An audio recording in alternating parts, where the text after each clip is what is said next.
Mr. Leader, since the House passed the 3-year ACA extension, you called on John Thune to, quote, stop playing procedural games that are jeopardizing the health, the safety, and the well-being of the American people. You said that there's a majority of votes in the Senate if the bill got to the floor.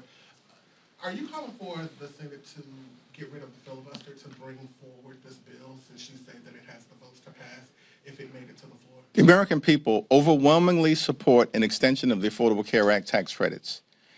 The House has passed, in a bipartisan way, legislation to make sure that those tax credits are restored for tens of millions of Americans, working class Americans, middle class Americans, and everyday Americans who otherwise will be unable to go see a doctor when they need one.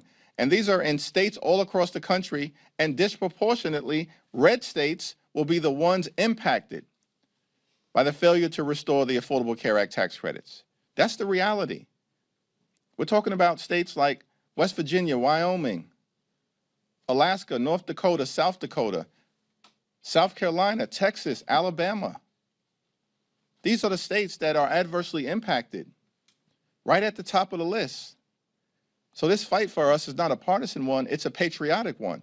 We're standing up for everyday Americans. It's not red or blue, it's red, white, and blue, as far as we're concerned, in terms of the fight to extend the Affordable Care Act tax credits.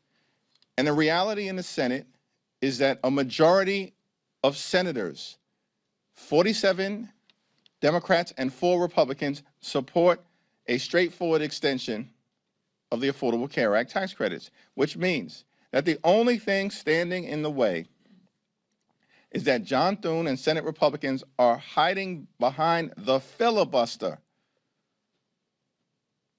to erect procedural hurdles to prevent the bill from being voted on in an up or down way. And I'll leave it to the Senate to decide, and my Democratic colleagues, in terms of how to best deal with that procedural hurdle at this point in time. But I've been on record for years now saying that things have to change in that institution if we are going to effectively deliver for the American people.